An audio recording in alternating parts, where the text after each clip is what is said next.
ನಮಸ್ಕಾರ ವೀಕ್ಷಕರೇ. ಜ್ಞಾನಗಳು ಎಷ್ಟೆಷ್ಟೋ ಗೊತ್ತಾಗ್ತಾ ಇರತ್ತೆ. ಅರಿವು ಅನ್ನೋದು ಇಲ್ಲ ಜನರಿಗೆ ಎಚ್ಚರಿಕೆ ಮೂಡಿಸೋದಕ್ಕೋ ಇಲ್ಲ ಬೇರೆ ಬೇರೆ ರೂಪದಲ್ಲಿ ಒಂದು ಮುನ್ಸೂಚನೆ ಕೊಡ್ತಾ ಇರುತ್ತೆ. ಆ ಮುನ್ಸೂಚನೆಯಿಂದ ಸ್ವಲ್ಪ ಜನ ಎಚ್ಚೆತ್ಕೋಬಹುದು, ಎಚ್ಚೆತ್ಕೊಳ್ದೇ ಇದ್ರೆ ಕಷ್ಟನ ಅನುಭವಿಸ್ಲೇಬೇಕಾಗತ್ತೆ. ಎಷ್ಟೋ ಜನಕ್ಕೆ ಅಂತ ಅನುಭವಗಳು ಈಗ ಆಗ್ತಾ ಇದೆ. ಏನದು ಮುನ್ಸೂಚನೆಗಳು? ಅದನ್ನ ನಾವು ಜ್ಞಾನ ಅನ್ಬೋದು, ಇಲ್ಲ ಕಾಲಜ್ಞಾನ ಅನ್ಬೋದು. ಮುಂದೆ ನಡೆಯುವಂತ ವಿಷಯಗಳಾಗಿರೋದ್ರಿಂದ ಕಾಲಜ್ಞಾನ ಅನ್ಬೋದು, ಹಿಂದೆ ನಡೆದಿರೋದಾಗಿರೋದ್ರೆ ಮೆಮೊರೀಸ್ ಅಂತ ಹೇಳ್ಬೋದು. ಈಗ ಅಂತ ಕಾಲಜ್ಞಾನದ ಒಂದು ವಿಷಯನ ನಾನು ಹೇಳ್ತಾ ಇದ್ದೀನಿ. ಸ್ಯಾನ್ ಫ್ರಾನ್ಸಿಸ್ಕೋ ಈ ಪ್ಲೇಸ್ ಏನಿದೆ, ಈ ಪ್ಲೇಸ್ ಅಲ್ಲಿ 7.2 ಮ್ಯಾಗ್ನಿಟ್ಯೂಡ್ ಅರ್ತ್ ಕ್ವೇಕ್ ಅನ್ನೋದು ಆಗುತ್ತೆ. ಅದಕ್ಕಿಂತ ಜಾಸ್ತಿ ಮಟ್ಟದ ಅರ್ತ್ ಕ್ವೇಕ್ ಅನ್ನೋದು ಆಗುತ್ತೆ. ಇದು ಕಾಲಜ್ಞಾನ. ಯಾವಾಗ ಆಗುತ್ತೆ ಡೇಟ್ ಎಲ್ಲೂ ಕೂಡ ಮೆನ್ಷನ್ ಆಗಿಲ್ಲ. ರೀಸೆಂಟ್ ಆಗಿ ಗೊತ್ತಾಗ್ತಾ ಇರೋ ಒಂದು ಇನ್ಫಾರ್ಮೇಶನ್. ಅದ್ರ ಪ್ರಕಾರ ನಾವು ಸ್ಯಾನ್ ಫ್ರಾನ್ಸಿಸ್ಕೋದಲ್ಲಿ ಅರ್ತ್ ಕ್ವೇಕ್ ಆಗಿದ್ದ ಹಿಸ್ಟ್ರಿ ತೆಗೆದು ನೋಡಿದ್ರೆ 1906 ಅಲ್ಲಿ ಒಂದು ಸಲ ಅರ್ತ್ ಕ್ವೇಕ್ ಅನ್ನೋದು ಆಗಿತ್ತು. ಸುಮಾರು 7.9 ಮ್ಯಾಗ್ನಿಟ್ಯೂಡ್ ಅಲ್ಲಿ ಅರ್ತ್ ಕ್ವೇಕ್ ಅನ್ನೋದು ಆಗಿತ್ತು. ಯಾವಾಗ 1906ರಲ್ಲಿ. ಅದನ್ನ ಬಿಟ್ರೆ ಇಲ್ಲಿ ತನಕ ಸ್ಯಾನ್ ಫ್ರಾನ್ಸಿಸ್ಕೋ, ಅಮೆರಿಕ, USA ಈ ಪಾರ್ಟ್ ಅಲ್ಲಿ ಯಾವುದೇ ರೀತಿ ದೊಡ್ಡ ಮಟ್ಟದ ಅರ್ತ್ ಕ್ವೇಕ್ ಅನ್ನೋದು ಆಗಿಲ್ಲ. ಬಟ್ ಈಗ ಹೇಳ್ತಾ ಇರೋ ಕಾಲಜ್ಞಾನ ಏನು ಅಂದ್ರೆ ಸುಮಾರು 7.2 ಮ್ಯಾಗ್ನಿಟ್ಯೂಡ್ ಅರ್ತ್ ಕ್ವೇಕ್ ಅನ್ನೋದು, ಅದಕ್ಕಿಂತ ಜಾಸ್ತಿ ಮಟ್ಟದ ಅರ್ತ್ ಕ್ವೇಕ್ ಅನ್ನೋದು ಸ್ಯಾನ್ ಫ್ರಾನ್ಸಿಸ್ಕೋದಲ್ಲಿ ಆಗುತ್ತೆ. ಇದು ಆಗುತ್ತಾ ಪ್ರಶ್ನೆಯಾಗೇ ಉಳಿಯುತ್ತೆ. ಕೆಲವೊಂದು ಮುನ್ಸೂಚನೆಗಳು ಗೊತ್ತಿಲ್ದೇನೋ ಪ್ರಕೃತಿ ಕೊಡ್ತಾ ಇರುತ್ತೆ, ಅದನ್ನ ನೋಡಿದ್ದೀವಿ. ಇನ್ನ ಕೆಲವಷ್ಟು ಮುನ್ಸೂಚನೆಗಳು ಜ್ಞಾನಿಗಳು ಕೊಡ್ತಾ ಇರುತ್ತೆ, ಅದು ನೋಡಿದ್ದೀವಿ.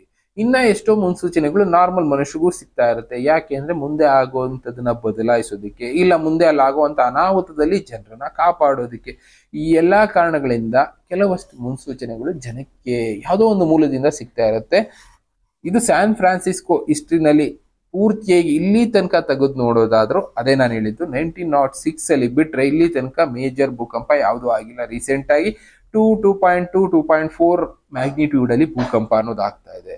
ಮುಂದೆ ಒಂದು ದಿನ, ಜಾಸ್ತಿ ದಿನ ಕಾಯೋದೇನ್ ಬೇಡ, ಇನ್ನೊಂದು ಸ್ವಲ್ಪ ದಿನದಲ್ಲೇ 7.2 ಗಿಂತ ಜಾಸ್ತಿ ಮ್ಯಾಗ್ನಿಟ್ಯೂಡ್ ಅಲ್ಲಿ ಭೂಕಂಪ ಅನ್ನೋದು ಸ್ಯಾನ್ ಫ್ರಾನ್ಸಿಸ್ಕೋದಲ್ಲಿ ಆಗತ್ತೆ ಅನ್ನೋದು ಒಂದು ಮುನ್ಸೂಚನೆ.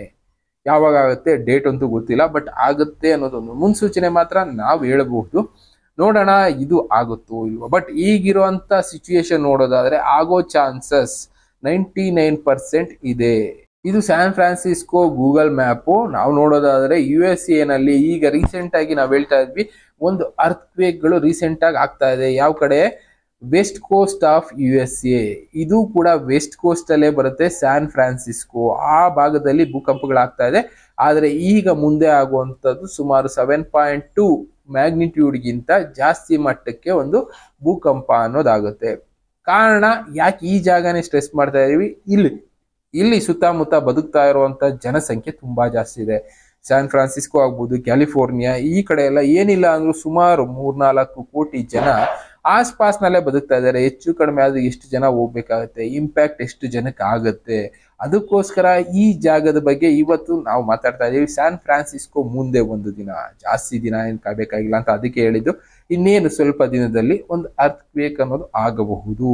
ಅದರಲ್ಲೂ ಮ್ಯಾಗ್ನಿಟ್ಯೂಡ್ 7.2 ಎಬೋವ್ ಇರುತ್ತೆ. ಹಾಂಗ್ಕಾಂಗು ಈ ಕಡೆ ಎಲ್ಲ ನೋಡಿದ್ವಿ 7.2 ಮ್ಯಾಗ್ನಿಟ್ಯೂಡ್ ಆದಾಗ ಎಷ್ಟೆಷ್ಟೋ ಬಿಲ್ಡಿಂಗ್ಗಳು ಕುಸಿದು ಬಿದ್ದಿದ್ದಾವೆ. ಸ್ಯಾನ್ ಫ್ರಾನ್ಸಿಸ್ಕೋನು ಕೂಡ ಅಂತದ್ದೇ ಒಂದು ಜಾಗ.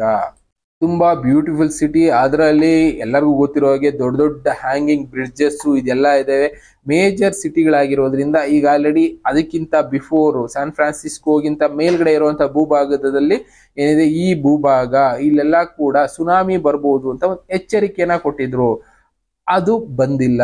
ಆದ್ರೂ ಕೂಡ ಕೆಲವಷ್ಟು ಕಡೆ ಸಣ್ಣದಾಗಿ ಭೂಕಂಪ ಆಗ್ತಾ ಇದೆ. ಅಲ್ಲಿಂದ nearby Yellowstone nearby ಹೋಗೋದಾದ್ರೂ ಆ ಸರೌಂಡಿಂಗ್ ಅಲ್ಲೂ ಕೂಡ ಈಗ ಯೆಲ್ಲೋ ಸ್ಟೋನ್ ಉಸಿರಾಡೋದಕ್ಕೆ ಶುರು ಮಾಡಿದೆ. ಒಟ್ನಲ್ಲಿ ಇದೆಲ್ಲದರಿಂದ ಇಂಪ್ಯಾಕ್ಟ್ ಸ್ಯಾನ್ ಫ್ರಾನ್ಸಿಸ್ಕೋಗೆ ಆಗುತ್ತಾ ನೋಡ್ಬೇಕು. ಒಟ್ನಲ್ಲಿ ಇಲ್ಲಿ 7.2 ಗಿಂತ ಜಾಸ್ತಿ ಭೂಕಂಪ ಆದ್ರೆ ಸುಮಾರು ಲಕ್ಷ ಜನ ಬಲಿ ಆಗ್ತಾರೆ.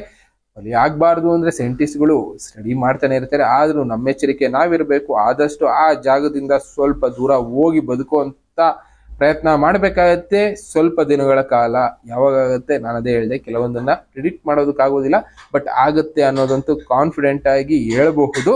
ಜ್ಞಾನಿಗಳ ದೃಷ್ಟಿನಲ್ಲಿ ಹೇಳೋದಾದ್ರೆ, ಇಲ್ಲ ಮುನ್ಸೂಚನೆ ದೃಷ್ಟಿನಲ್ಲಿ ಹೇಳೋದಾದ್ರೆ, San Francisco is in danger ಅನ್ನೋದು ಮಾತ್ರ ಸತ್ಯ. ಇನ್ನ ಬೇರೆ ಬೇರೆ ವಿಷಯಗಳು ಈ ತರದ್ದು ಸಿಗುತ್ತಾ ಇರುತ್ತೆ, ನಾನು ತಿಳಿಸ್ತಾ ಇರ್ತೀನಿ.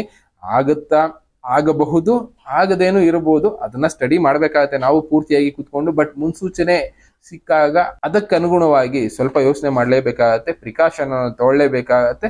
ಇನ್ನ ಒಂದು 99% ನಡೆಯುತ್ತೆ ಅಂದಾಗ ಸ್ವಲ್ಪ ಯೋಚನೆ ಮಾಡಲೇಬೇಕು. ಇನ್ನು ಉಳಿದಿದ್ದು ಒಂದು ಆಸ್ಪಾಸ್ನಲ್ಲಿ ವೇರಿಯೇಷನ್ ಆಗ್ಬೋದು ಡೇಟ್ಗಳಲ್ಲಿ. But San Francisco is in danger ಅನ್ನೋದು ಮಾತ್ರ ನಾವು ಅರ್ಥ ಮಾಡ್ಕೋಬೇಕು. ಯಾಕೆಂದ್ರೆ ಅಮೆರಿಕನ್ ವೆಸ್ಟ್ ಕೋಸ್ಟ್ ಪೂರ್ತಿಯಾಗಿ ಡೇಂಜರ್ ಅಲ್ಲಿ ಇರೋದ್ರಿಂದ ಇದು ಕೂಡ ಅದರಲ್ಲಿ ಒನ್ ಆಫ್ ದಿ ಪಾರ್ಟ್ ಆಗುತ್ತೆ. ಡೇಂಜರ್ ಅನ್ನೋದು ಅಲ್ಲಿ ಕಾಡ್ತಾ ಇದೆ, ಅರ್ಥ್ ಬೇಕು ಅನ್ನೋದು ಕಾಯ್ತಾ ಇದೆ. ಇನ್ನ ಬೇರೆ ವಿಷಯ ಮತ್ತೆ ಸಿಗ್ತೀನಿ. Thank you, good by.